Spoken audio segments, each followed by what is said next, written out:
I platinumed Monster Hunter Wilds, and here's how it went.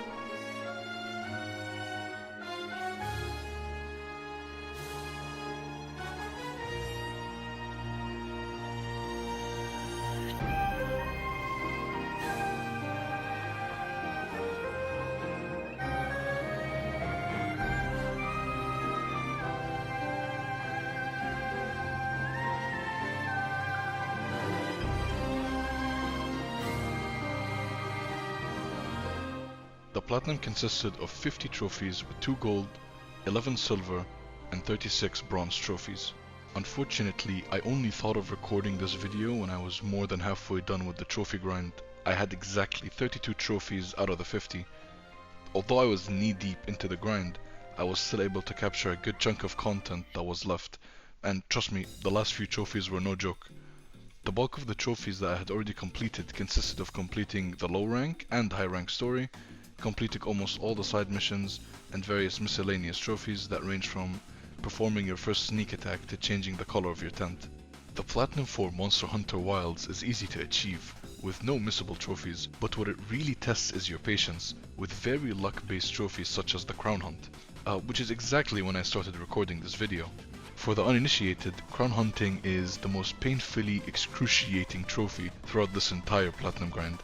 This is because you will have to obtain 2 crowns for each monster, with a few exceptions like Guardian Arkveld, Zorshia, and the goat Jindahat, which would total up to 52 crowns. The crowns are for hunting the smallest and biggest version of that monster, and the drop rates are astronomically low. For example, it took me 16 hours to hunt for a small Odo dragon, but at the same time I had very lucky runs where I would find multiple monsters in the same biome with the exact crown I needed. Unlike Monster Hunter World, where you actually had to manually measure the size of the monster, in this game we have binoculars that make this grind 100 times easier by displaying whether a monster is the smallest or biggest version of that monster. The majority of the crowns can be obtained from the Wounded Hollow, which spawns a monster for around 29 minutes, and what you do is load the area, check if the monster has the crown you need. If not, leave the area, and that basically makes the game regenerate the monster's size. For monsters that I needed both crowns, I would get it to spawn in the Wounded Hollow, and if for example I got the biggest crown, I would save as investigation and keep reloading the area until I got the smallest crown, which saved me a lot of time. During one of the Wounded Hollow runs with the oil sucking leech, I was able to get the big crown for it and the achievement Seasoned Hunter, which had me hunt 50 tempered monsters, which are basically monsters on crack. I had also achieved the greatest fumble known to man while hunting the Shu Wu. After I saved the investigation for the biggest version of the I kept reloading the area until there was basically no time left, and then this happened.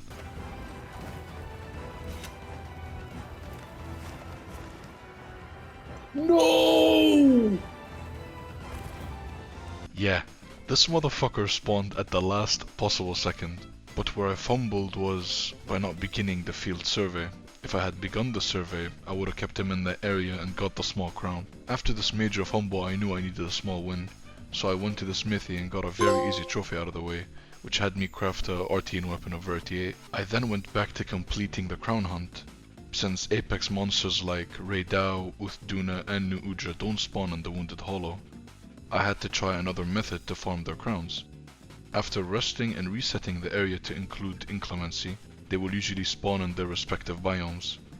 To keep generating different sizes for them, what you had to do is completely exit the game, but making sure to return to title without saving. The game automatically saves the monsters within the biome after resting, but it doesn't save their size. This method also works for Guardian monsters who also don't spawn in the Wounded Hollow.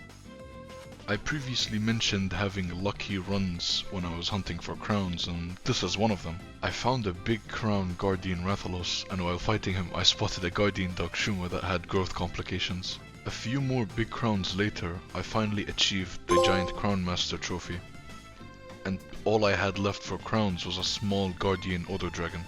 When I tell you I sat there for 16 hours, I mean it. I wasted a lot of my time on this dogshit monster, but that crown never dropped. I managed to finish 18 episodes of House. Are you being intentionally dense? And that crown still did not drop. So I did what any responsible human being would do and joined the Monster Hunter Wilds Discord, where they were giving away investigations for all sorts of crowns. And in about a few minutes I was able to achieve Miniature Crown Master. So I took a break from hunting monsters and completed some very easy trophies such as Gossip Hunter, which had me view 30 different profiles. I then completed a prize held high, which had me go into a cave that I never knew existed and use the net to capture a crab that has an ancient wyvern coin. I also was able to achieve I caught a shooting star, which had me use the net to capture a blue rat. That motherfucker was fast, and the best way that I found to capture him is to stun him with a screamer pod, and then quickly switch to the net to grab him. I then started 2 trophies at the same time, Aficionado and Explorer of the Eastlands. The first one was as simple as catching 30 whoppers. No, not that one, but the ones that give you a minigame after biting the bait. This took longer than it should have because I forgot the mechanics of fishing. You have to go in the same direction as the fish to tire it out. The fuck? Most games have you going at the opposite direction. Anyways, while I spent 3 house episodes trying to figure that out, I was waiting for the emergence events. Basically, to get the other trophy you need to get 10 special items, which has you waiting for these emergence events that occur in different biomes. Sometimes you can wait up to 50 minutes for an event to occur. And no, you can't rest until the event starts, because you rest, you reset the entire biome, which includes which emergence events come up and where. I collected all the 9 special items, with the last one being the Wyvern Sprout, which is way easier than trying to get the Nightflower Pollen. You simply just massacre these turtle looking things, wait around 5 minutes, and most of them dissolve into nothing. And if you're lucky, they will give you the option to extract a shroom. With the Wyvern Sprout being the last special item I need, I achieved the Explorer of the Eastlands trophy. I went back to fishing and finally was able to get the hang of it. I also found a spot in Area 18 of the forest where you can basically cheese the minigame and get the whoppers quickly. Accidentally while fishing, I caught the giant squid, which was another trophy. And finally, after another house episode, I was able to catch my 30th whopper and get the Aficionado trophy. At this stage, I only had 4 trophies left: hunt 50 apex monsters, complete 100 quests via multiplayer, reach hunter rank 100, and the platinum trophy. So I started hunting the apex monsters online, and eventually I was able to get up to a hunter rank 100, which gave me the established hunter trophy.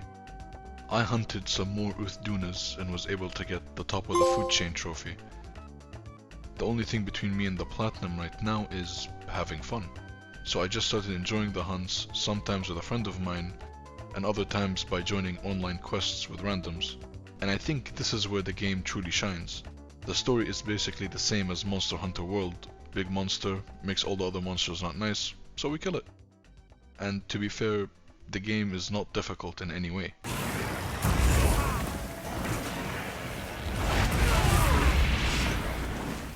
Monsters like Orgveld are very easy to deal with, and Zoshia, well, you fight him once. This video is being filmed before the title update. Holy, Zoshia was more difficult than I anticipated, and tempered Mizutsune one-shots. That's crazy. And after a long grind, I was at my final co-op hunt, where I achieved both Hunters United Forever and the Platinum Trophy Eastward Wings. It took me 118 hours to 100% complete Monster Hunter Wilds. Overall, this game is a solid 8 out of 10. I really enjoyed it, and I would give the Platinum a difficulty rating of 3 out of 10. By not being hard, just very tedious and long. Thank you so much for watching.